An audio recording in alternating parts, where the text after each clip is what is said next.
संक्रांति है। आपको अगर ऐसा महसूस होता है कि किसी ने आपकी दुकान पर बंधन कर दिया, आपका व्यापार बांध दिया, 4 दिन दुकान अच्छी चल रही है और 4 दिन बंद हो रही है, तो महाराज सूर्य का उत्तरायण जो प्रवेश है मकर के अंतर्गत, तो निवेदन करूंगा मैं आपको ऐसा लगता है कि आपका व्यापार 4 दिन अच्छा चल रहा है, फिर गिर रहा है, फिर चल रहा है, फिर नीचे आ रहा है, तो जब मकर राशि के भीतर सूर्य प्रवेश करेगा तो आपको ऐसा लगे या किसी की तबीयत थोड़े दिन अच्छी हो रही है, फिर गिर रहा है, फिर अच्छी हो रही है, फिर बेकार हो रही है, फिर अच्छी हो रही है, फिर बेकार हो रही है, दवाई खा रहे हो नहीं लग रही, तो आप जब मकर राशि में सूर्य प्रवेश करे, कल मकर संक्रांति के दिन उत्तरायण जब सूर्य के भाव प्रवेश करे महाराज, तो प्रयास करना थोड़ी सी काली तिल्ली लेना महाराज, उसमें एक बमूल का कांटा ले लेना, काली तिल, बमूल का कांटा और किसी भी वृक्ष की 5 पत्तियां लेना महाराज, उसको लेकर अपने दुकान में, व्यापार में, या जिसको औषधि ना लग रही हो, जिसका स्वास्थ्य गड़बड़ हो रहा महाराज, उसका स्पर्श कराकर या 21 बार उस पर से उतार कर, और उतारना क्या नाम लेकर है? अवधूतेश्वर महादेव। कौन सा महादेव है? जम के बोलो जरा, अवधूतेश्वर महादेव। शिव जी का एक अवतार हुआ था, अवधूत रूप शंकर का।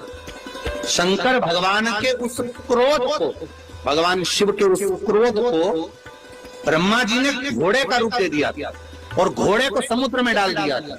उस घोड़े से जलंधर हुआ था, फिर जलंधर का विवाह ब्रह्मा से हुआ था। अर्थात शास्त्र कहता है कि अवधूतेश्वर महादेव का जो रूप है वो रोग का निवारण करने के लिए, व्यापार की वृद्धि को आगे बढ़ाने के लिए। आप लोगों ने कहीं कहीं देखा होगा, किसी किसी के ऑफिस में देखा होगा कि वास्तु शास्त्री कहते हैं कि दौड़ते हुए घोड़े का फोटो लगा। सुना है कि नहीं सुना? अरे बोलो तो, सुना है कि नहीं सुना? किसी वास्तु वाले के पास जाओगे ना तो वो कहेगा तुम्हारा ऑफिस अच्छा नहीं चल रहा ना, तो दौड़ते हुए घोड़े का फोटो लगा। जो घोड़े 4-5 घोड़े तोड़ रहे हैं उनका फोटो लगा। क्यों कहते हैं? उसका कारण क्या? वास्तु शास्त्री ऐसा क्यों बताते हैं कि दौड़ते हुए घोड़े का फोटो? उसका शास्त्र प्रमाण शिव महापुराण करती है महाराज कि शिव का एक रूप अवधूतेश्वर है, जिसको ब्रह्मा जी ने घोड़े का रूप दे दिया और घोड़े का रूप देकर उसको समुद्र में डाल दिया, जिससे जलंधर की उत्पत्ति हुई। तो अगर मान लो, अगर प्रॉब्लम चल रही है, व्यापार में दिक्कत आ रही है, व्यवसाय में तकलीफ आ रही है, या किसी न किसी रूप में कोई ना कोई कष्ट आपको लग रहा है, तो अवधूतेश्वर महादेव का नाम लेकर काली तिल्ली, वृक्ष की पत्ती और एक बमूल का कांटा लेकर, और आप दुकान में से उतार लो, चाहे शरीर पर से उतार लो, उसको ले जाकर किसी भी चौराहे पर उसको पटक दीजिए। चौरस्ते पर नहीं डाल सकते तो बहते हुए पानी में डाल दीजिए। बहता हुआ पानी ना मिले तो पीपल के वृक्ष के नीचे डाल दीजिए, पर उसको मकर राशि के प्रविष्ट भाव में ही डालना।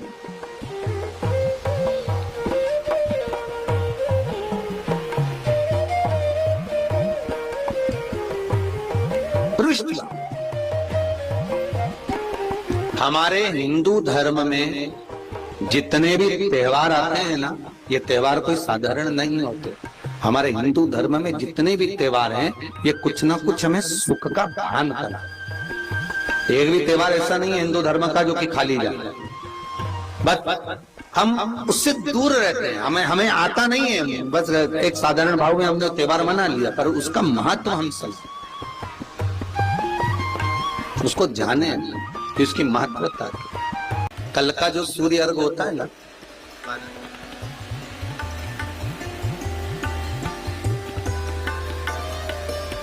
कर्जे से मुक्ति के लिए,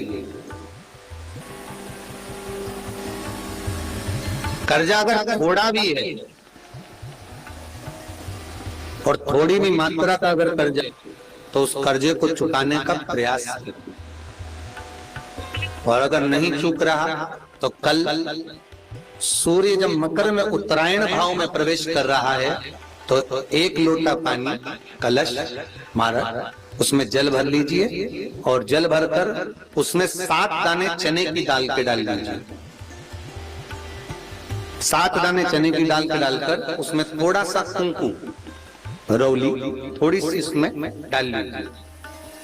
3 शमी पत्र एक बेलपत्र उस जल के अंदर डाल दीजिए मारा, और डालकर सूर्य नारायण भगवान को दर्शन करते समय, जल छोड़ते समय उत्तर की ओर, आपके घर से जब उत्तर का जो भाग हो उस ओर जल का भाग थोड़ा सा छोड़े। आखिरी का बचा हुआ जो जल और बेलपत्र और शमी पत्र है एक साथ जब पूणे तो जितना अपने मन में भाव हो कि हमारा इतना कर्जा है बाबा वो चूक जाए, या कोई पैसे नहीं दे रहा है उसका भी स्मरण कर सकते हैं कि हमारे इतना रुपया लेना है, और वो जल शमी पत्र बेलपत्र उसी समय पर नीचे डाल देना, उसका छींटा थोड़ा सा अपने ऊपर लेकर प्रवेश कर महाराज।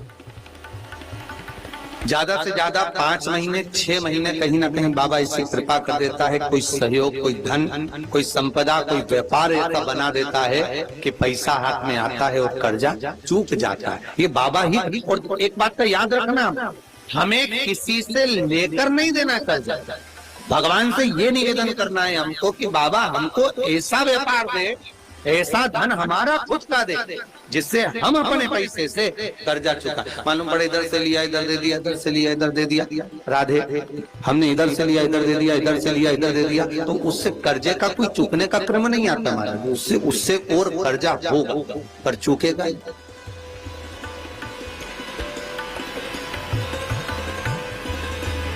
चूकेगा नहीं। हम इधर से उठाकर उधर दे रहे हैं, बस ठीक, उधर से उठाकर उधर दे रहे हैं, तो ये चूकना नहीं, हमें प्राप्त कर। भगवान से कहो इतना हमको वैभव दे कि चूक।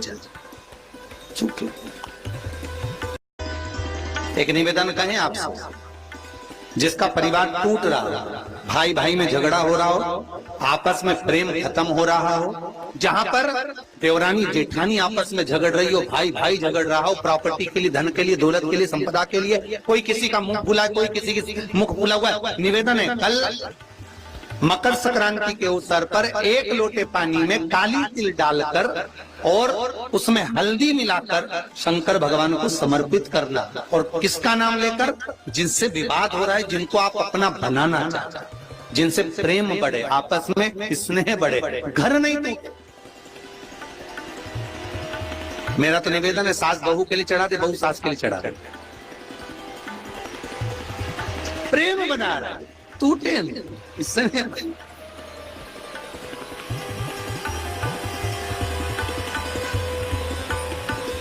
ये आपस का जो प्रेम है ये टूटना नहीं चाहिए। कल मकर संक्रांति के अवसर पर ये करिए। कहते हैं, शास्त्र कहता है, देवऋषि नारद ने जो 14 जगह पर दान दिया है नाम का, उनको जोड़ा।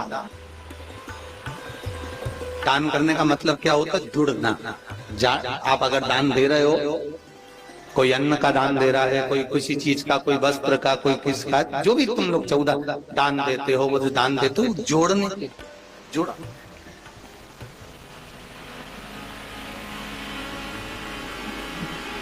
इतनी सी तिल्ली को गुड़ जम के बोलो जोड़। तो हमें भी शंकर भगवान को कहना है कि जोड़ जोड़। महाराज, शुगर वाले जीव जिनकी शुगर ऊंची नीची हो रही हो, ज्यादा शुगर की परेशानी आ रही हो और इंजेक्शन लेना पड़ रहा हो, उनके लिए निवेदन है, काली तिल्ली कल के लिए है ये खास तौर से, बाकी के शुगर के लिए तो उपाय और बाद में बता देंगे, पर कल के लिए जो करना चाह रहे हैं, जिनकी शुगर लेवल में नहीं आ रही है, काली तिल्ली शंकर भगवान के शिवलिंग पर समर्पित कर दो, और उस काली तिल्ली को जब शिव जी पर चढ़ाएं तो महाराज हाटकेश्वर महादेव का नाम लेना है। कौन से महादेव? हाटकेश्वर महादेव का नाम लेना है, और शंकर भगवान पर काली तिल्ली चढ़ाते जाना है। उसमें कंकर नहीं हो, सफेद तिल्ली का एक भी दाना नहीं हो, इसका ध्यान रखिए। उस काली तिल्ली को चढ़ा दीजिए। हाटकेश्वर महादेव का स्मरण कर कर किसी को जल ना चढ़ाने देना उस समय पर, जब आप शंकर जी को चढ़ाएं, और भगवान शंकर की हाटकेश्वर महादेव का स्मरण कर कर 108 रुद्राक्ष से मनके से माला जप लो। वहीं शंकर चढ़ी रहने ना तिल्ली, उसी तिल्ली को वापिस कटोरी में उठाकर लिया। 3 दिन तक लगातार उसको थोड़ा थोड़ा कर कर सुबह के समय खाली पेट खाइए, शुगर लेवल पर आ जाएगी महाराज। आपकी शुगर हाई ऊंची नीची नहीं जाएगी। हाटकेश्वर महादेव का स्मरण। निवेदन एक और है, जिनके शरीर धूजता अर्थात हाथ पैर में कंपन उत्पन्न होता हो या हाथ पैर में कहीं कंपन का भाव लगता हो, ऐसा महसूस होता हो कि हाथ पैर धूजते हो, तो कल सूर्य को जब अर्घ दें तो उसमें काली मिर्ची पीस कर डालकर फिर सूर्य को अर्घ मारना। अर्घ देने के बाद में जो जल आप जमीन पर छोड़ेंगे उसका भाग थोड़ा सा अपने शरीर पर लगा लेंगे जहां जहां पर कंपन उत्पन्न होता। या कोई डॉक्टर आपको बोल रहा है कि बाईपास करवाना पड़ेगा या कोई नस चोक हो गई हो, तो उस स्थान पर भी आप उस जगह पर भी उस जल को अवश्य लगाएं, काली मिर्ची का पिसा। कोई किसी व्यक्ति ने मालूम पड़े कोई भूमि पर कब्जा कर लिया और नहीं छोड़ रहे, तो उसके लिए भी कल का दिन बड़ा महत्वपूर्ण है। उसके लिए भी कल का दिवस बड़ा महत्वपूर्ण है। मान लो अगर कोई कब्जा कर लिया हो और वो प्लाट या कोई दुकान कोई व्यापार की स्थान नहीं छोड़ रहा, तो उसके लिए भी कल का दिन शास्त्र कहता है महाराज जी, शमी पत्र की 5 पत्नी, कितनी पत्नियां लेना है? 5। शमी पत्र की 5 पत्ती, बेल पत्र की 11 पत्ती। मकर राशि में प्रवेश करते समय सूर्य का स्मरण करते हुए सूर्य पे से 7 बार घुमाकर भगवान शिव का नाम मंत्र लेते हुए, जो शिव महापुराण का मूल मंत्र है, श्री, बोलिए जम के, श्री शिवाय नमस्तुभ्यम, शिव महापुराण के मूल मंत्र का स्मरण कर सूर्य पर से घुमाकर शंकर भगवान के शिवलिंग पर जो समर्पित कर देता है और चढ़ी हुई एक बेलपत्र शमी पत्र उस स्थान पर डाल देता है जो कब्जा नहीं छोड़ रहा, महाराज 6 महीने के अंदर वो कब्जा छोड़कर भागता नजर आता। उसको छोड़ना ही पड़ता। सूर्य का प्रवेश, मकर संक्रांति का जो दिवस है वो कोई साधारण नहीं है।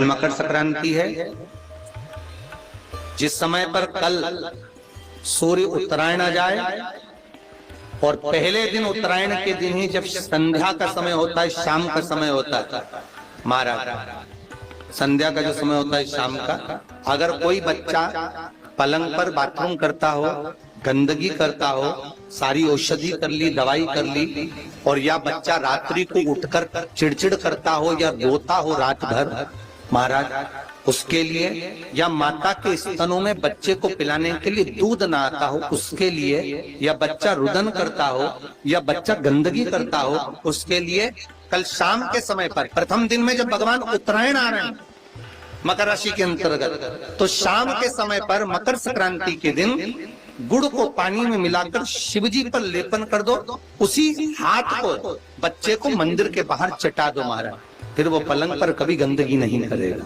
महाराज। जिस नारी का स्तन में दूध नहीं आता हो बच्चों को पिलाने के लिए, उसको भी अगर चटा दिया जाए तो स्तन में दूध आना प्रारंभ हो जाए महाराज। जो बच्चा रात्रि को रोता हो, जाग जाता हो, उसको भी अगर वो हाथ चटा दिया जाए तो वो काम करता है महाराज। ये कल के दिन करके देखना, बाद में बताना जरूर हो। ये मकर का जो उत्सव है कोई साधारण नहीं। हिंदू धर्म में मकर संक्रांति को यूं ही नहीं मना ली कि तुम गंगा नहाया जाए। मकर राशि के अंतर्गत जब सूर्य उत्तरायण भाव में जाता है तो तिल्ली के लड्डू में कोई 1 का 2 का कोई सा भी सिक्का उसके अंदर छुपा दिया जाए और उसको किसी मंदिर में या किसी ब्राह्मण को दान दिया जाए, तो उसका फल क्या है? तो पद्म पुराण में लिखा है कि मकर संक्रांति के दिन तिल के लड्डू में, गुड़ के लड्डू में जो कलदार सिक्का छुपाकर दान दिया जाता है, जो जीव दान देता है उसको मरने के बाद पिंड की भी जरूरत नहीं पड़ती, उसके लिए स्वतः नारायण खड़ा रहता। मकर कर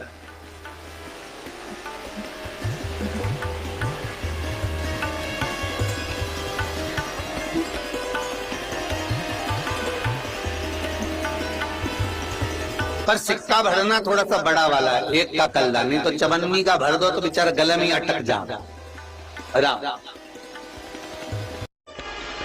मकर संक्रांति का जो दिवस है वो कोई साधारण नहीं। आप लोग दान करते हो मकर संक्रांति पे? कितनी चीजें दान करते हो? और सुहागन माताओं को देते हो ना, क्या देते, कितने देते हो? 13 14 कितने हैं? 14। कौन से पुराण में लिखा है कि 14 चीज देना चाहिए? अरे बोलते जाओ जरा जल्दी जल्दी, बड़ी मुश्किल से तो पकड़ा ही नहीं आते हो तुम शिवरी नारायण वालों। 14 चीजें दान देना है। किस पुराण में लिखा है? कोई तुमसे पूछ सकता है तो महाराज आप कह सकते हो अग्नि पुराण में वर्णन आता है। कौन से पुराण में लिखा है? अग्नि पुराण में लिखा। देवऋषि नारद भगवान विष्णु के पास जाकर पूछते हैं, नारायण कृपा करिए। भगवान विष्णु ने पूछा क्या बात है, बोलिए देवऋषि नारद क्या चाहते, चाहते क्या वो बताओ। महाराज हमें इतना सा बता दो, शिव जी के यहाँ जाते हैं तो पहले उनके द्वारपाल से पूछना पड़ता है अंदर जाने के लिए। ब्रह्मा जी के यहाँ जाते हैं तो ब्रह्मा जी के द्वारपाल से पूछना पड़ता है। इंद्र के यहाँ जाते हैं तो इंद्र के द्वारपाल से पूछना पड़ता है।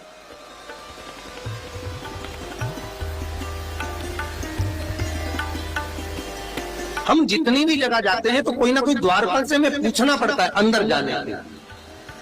भगवान देवऋषि नारद कह रहे हैं नारायण से कुछ ऐसी कृपा कर दो कि हमें किसी से आज्ञा लेना ही नहीं। भगवान विष्णु तो उनकी बात को बस थोड़ा सा सुने और अंदर चले गए। नारद जी को लगा हमारा तो कोई जवाब ही नहीं दिया। नारद जी वहीं पर टिक गए, खड़े रहे, नाम जाप करते। बोल नारायण श्रीमन नारायण, नारायण श्रीमन नारायण। देवऋषि नारद भगवान विष्णु के पास में विनती कर रहे हैं कि मुझे परमिशन लेने की जरूरत नहीं पड़े और मैं सीधे प्रवेश कर जाऊं, ऐसा कुछ बता था।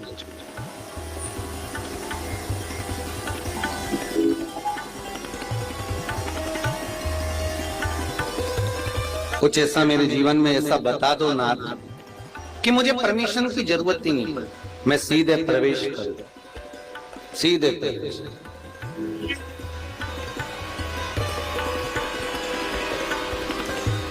अग्नि पुराण कहती है भगवान विष्णु वापिस आए और देवऋषि नारद से कहा एक काम करो, जब सूर्य मकर में प्रवेश करते हुए उत्तरायण की ओर जावे, उस घड़ी उस पल में देवऋषि नारद तुम 14 बार भगवान के नाम का, शिव नाम का दान दे दीजिए। भगवान नारायण के नाम का, राम नाम का, कृष्ण नाम का दान दे दीजिए। अब देखो यहाँ पर ये नहीं लिखा कि प्लास्टिक का डब्बा दो, समझ लेना जी हो अच्छे से कि लोगों ने दान को कितना भ्रष्ट कर दिया वो बताया जाए। अग्नि पुराण में ये नहीं लिखा कि तुम प्लास्टिक की चाय की चन्नी दो 14, बाल्टी दो 14, या प्लास्टिक का डब्बा दो 14 है। यहाँ पर यह नहीं लिखा है कुछ भी हो। यहाँ क्या लिखा अग्नि पुराण में कि मकर संक्रांति के दिन जब सूर्य उत्तरायण भाव में प्रवेश करे, मकर में जावे, उस समय पर देवऋषि नारद तुम्हारे मुख से अगर 14 बार भगवान के नाम का दान 14 जीवों को दे आओगे तो किसी भी देवता के पास जाओगे तुम्हें परमिशन की जरूरत नहीं पड़ेगी, तुम डायरेक्ट प्रवेश कर जाओगे। डायरेक्ट अब तुमको अगर वैकुंठ में डायरेक्ट प्रवेश करना हो तो बिना पूछे, तो उसके लिए कहा ही मकर संक्रांति पे दान दो। तो किस चीज का दान देना है हमारा? प्लास्टिक का डब्बा नहीं, बाल्टी नहीं, चन्नी नहीं, फिर किस चीज का ना? तो कहा अगर देवर्षि नारद आप दान दे रहे हो तो 14 नाम का दान दीजिए, 14 जीवों को नाम का दान दे दो, भगवान के नाम का भजन करो। और अगर संसार के लोग दान दे तो किस चीज का? तो के अन्न से बड़ा कोई दान, अन्न से बड़ा कोई दान।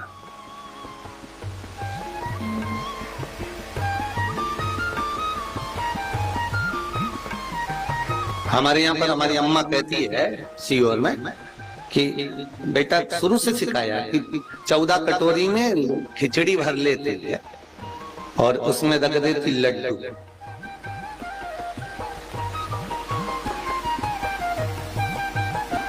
और वो लड्डू का दान। देव ऋषि नारद जाओ, 14 जीवों को अगर आपने मुख से भगवान का भजन करवा दिया, नाम जाप करवा दिया, दान दे दिया, तो वो पुण्य। तो लोगों ने उस दान का क्रम बदल दान का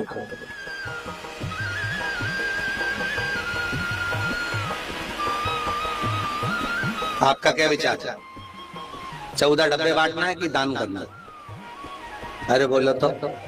कल मकर संक्रांति है, भगवान शिव के पूजन का भी दिन है। खूब प्रेम से आप खिचड़ी का दान दो, लड्डू का दान दो, अन्न दान दो, तुम्हारी मर्जी पड़े तो प्लास्टिक का डब्बा तो तुम दोगी, हम मना कर देंगे तो भी दोगी, तुम्हारा मन पड़े वो दो। पर दान पुण्य संकीर्तन स्मरण करते थे, और कम से कम 14 लोगों से हर हर महादेव तो कह लो, नमः शिवाय तो बोल लो, राम राम तो बोल लो, कृष्ण नाम तो बोल लो, जितना बन सके भजन।